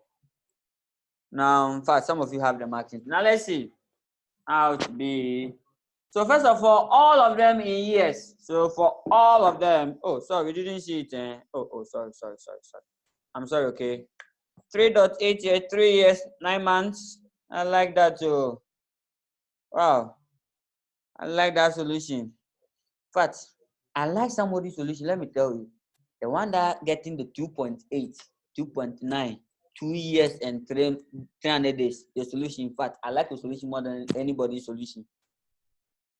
The one that getting 2 years something months, 2 years something days, 2 point something. That person, I like your solution more than anybody's solution. Oh yes, I like it. Now let's see. Okay, if you want all in years, it will be, and the payback will be, we need, so to be 3 years. So the payback will be more than 3 years. So the one getting the 2 years. So 4 years. It got exhausted in year 4. Year 4 was not exhausted.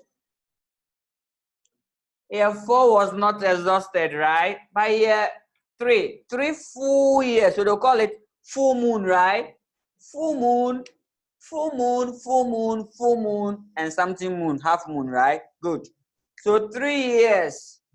So to be 3 plus, yeah, for 2004 or year 4, out of 3,415 money that we have, we only pick 2810. So to be 2810, that's it.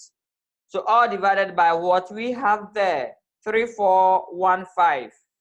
So this is the answer. So what's the answer for this?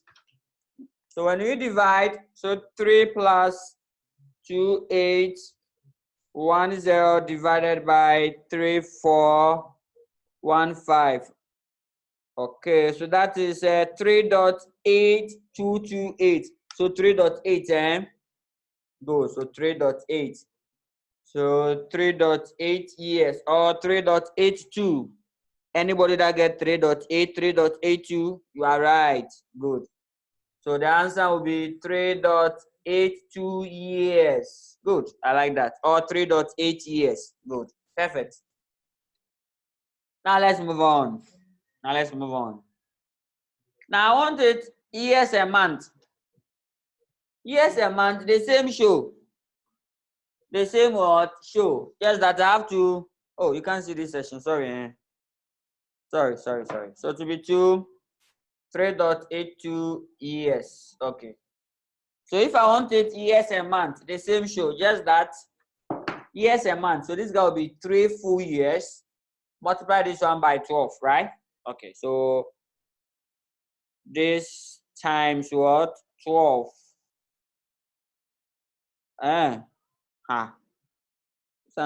Somewhere.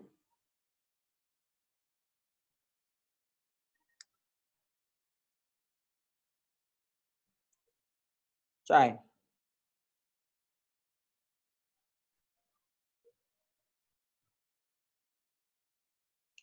I like that. In fact, I like your solution. I like your final solution. In fact, yes. That's the marking scheme. Yes, I told that you are having a marking scheme. I like your solution. I really like your solution now. I like it. Yes, I like it. Good. Ha. Lizzo, I think I have to send my calculator to a psychiatry hospital. Look at what I've punched. Look at the answer it's giving me. If you can see on the calculator? In fact, it's giving me 12.8741.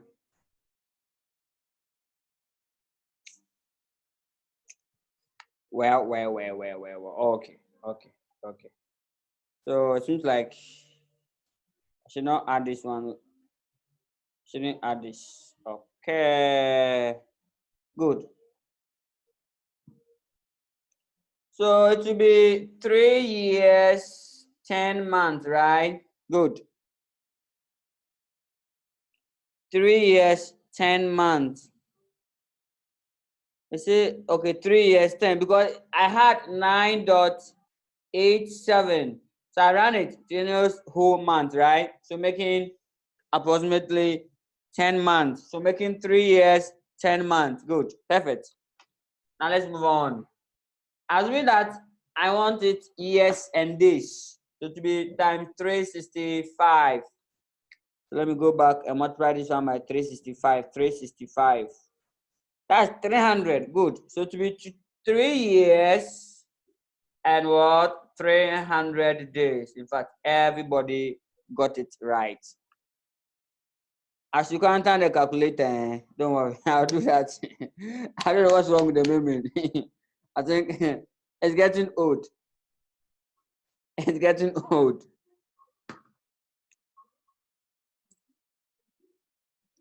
Okay, so that is it. And that's the end of today's edition. So today, payback and accounting rate of return cleared. Next week, MPV, we are done. Wow. That's right now. Okay. And then you'll be fine. So know the adjusted payback period. Please let them call for adjusted payback before you do it too. Adjusted payback, which is the same as what? Discounted payback period. Adjusted payback or discounted what? Payback period. Good. And then normal payback. So if I ask you to calculate the payback for this question, good. Good. Huh? I should drop it on the floor. Okay, I'll do that. Okay.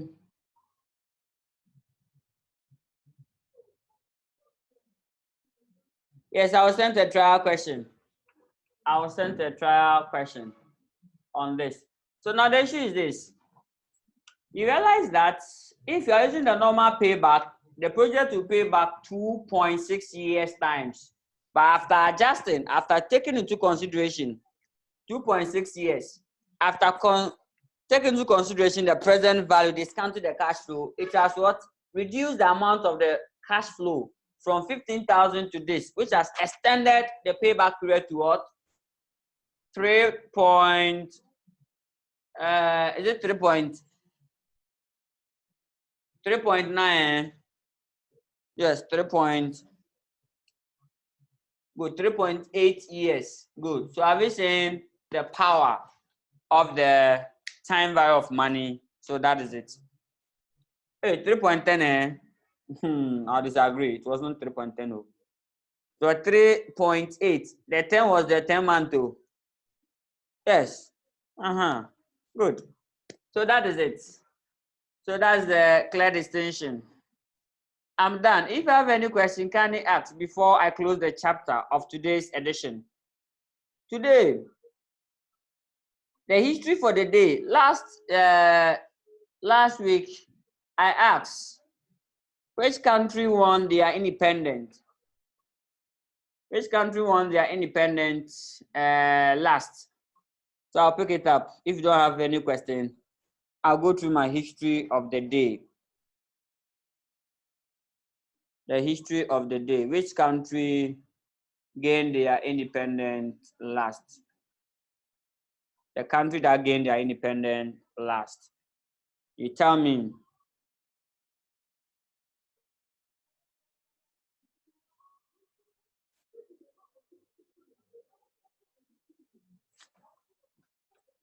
Good. So waiting.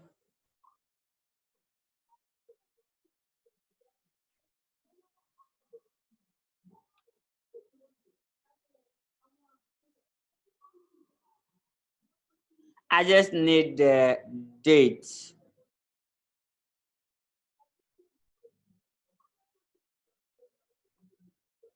Formerly, it was shocking.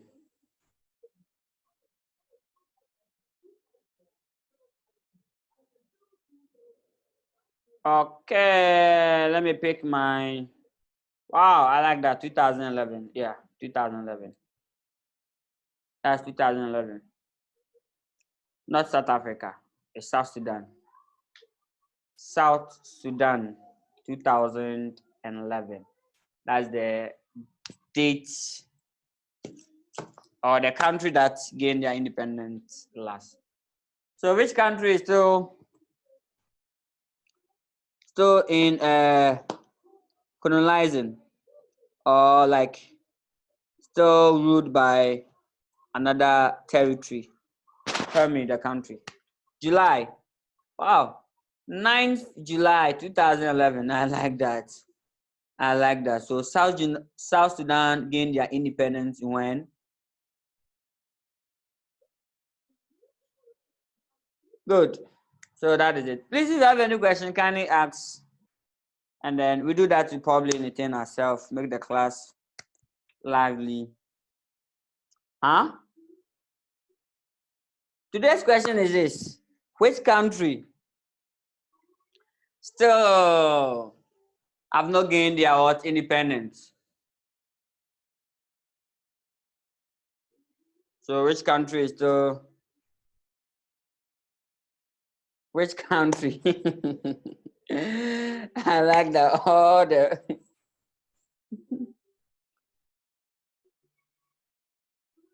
Today's question: which country has recorded the highest COVID-19? Almighty, US is leading. Oh yes. And then bring your predictions and let's see. Your predictions on the COVID-19. Which country would record the highest death toll? Which continent will record the highest death toll? And which continent will record the least death toll? Yes, Europe will take 60% of the death toll, and the US will take 30% of the death toll. Yes. Yeah. Europe will take 60% of the death toll. US alone will take up to 30% of the death toll. Is it based on scientific data? Please, this one's based on what? Mathematical estimation. This one's an estimate too. And then the other country will share. The other will share. Africa will take between 0.5% up to 2%. Up to 2%. That's what Africa our debt to will be. That's the highest. The highest it will go, 2%. The whole world, the debt will move above. It will go between 500,000 up to 1.5 million. 1.5 million. That's the debt toll. So if US is going to take 30%, so 30% of this minimum, 30% of this is 150,000, right? Wow. So that is, in fact, please, this, let me put a disclaimer, it's a mere assumption, not the actual. So, you know, it's an estimate, right? Okay. So that is it. And then Europe will take 60% of this amount. 60% of this amount is 300,000. That's Europe. That's the minimum. The least. The least though. Africa. The whole Africa. We are taking what? Let me take the highest one. Even if we are taking 2% of this, 2% of 500,000 is what? That's 1,000 or 10,000. 0.02 times 500. That's 10,000, right? Good. That's the highest. Highest 10,000 debt toll in Africa. In Africa, Ghana will take the Ghana session. Obiniem. Ghana session. No, that one, I'll put it for next session. So that is it. Okay, please, I'll push the handout to you. So when you get the handout, go through the questions and then you find. The handout will not be ready until probably Friday. Next week Friday, but I have to put you some questions.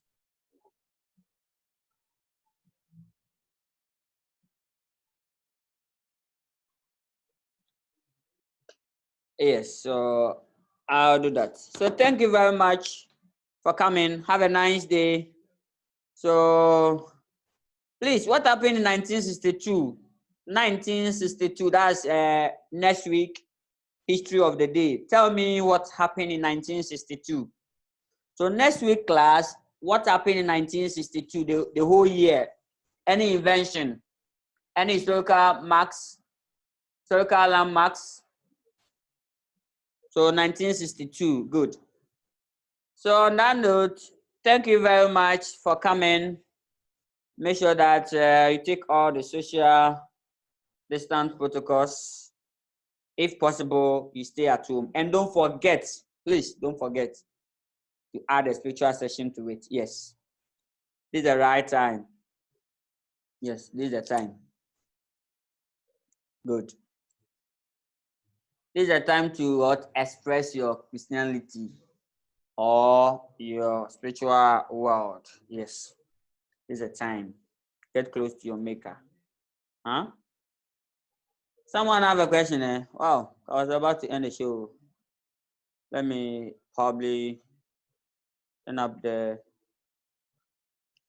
just okay. Kindly ask the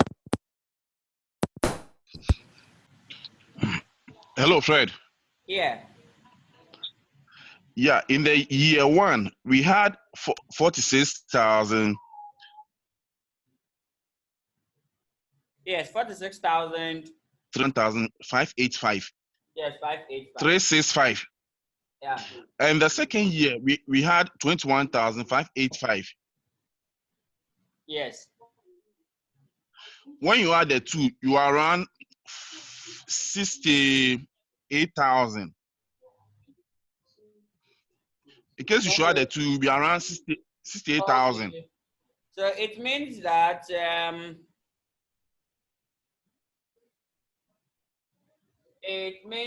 the PV here is still 60,000 negative. When you come here, what do you get? Say the balance here. The cash Yeah. flow 46,000 and what? No, it's 13,000 something. It was 13,000. What again? Can you give me the figures? I'm with you. That's right. 24,780. Okay, you are talking about the balance. It's 24,780. Okay, so Yeah, the first the balance. I don't record the question. If you can kindly give me the figures, I'll be fine. Or let me go to the chat and pick them. No, I'm saying that we had year one, we had 46,000. 365. Okay, good. And the second year we had 21,585. 21,585. Okay. And then the third year, what do you get? The third year is 2,810. Oh, okay. Please. It's Now, 2,810. It's that? 2,000. It's 2,810.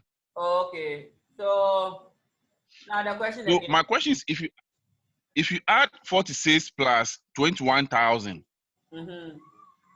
you get 68,000. Yes. Would that not be enough to pay for the cost? No, not at all. This one is 46, 21,000. This one is balanced, but why are you adding only year 1 and 2? But if you ignore the third year. These ones are balances. What left for us to pay? The balance that left for us to pay. Okay. Not cash that. Okay, I get it. The cumulative cash. There's an alternative presentation where they will pick the cumulative cash. Okay, I get it. Good. So you'll be adding the cash flow until you get the 60,000. That's the alternative. Good. Okay, so that is it. Any other question? I think I'll. Yeah, I'm okay, Fred. Is that? I think when I start the exam questions, I'll use the alternative.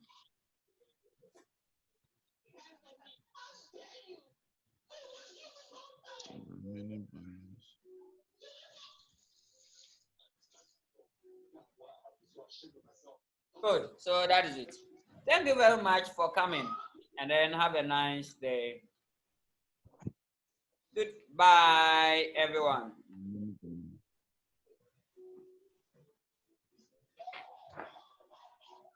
Rosie, today no question for me.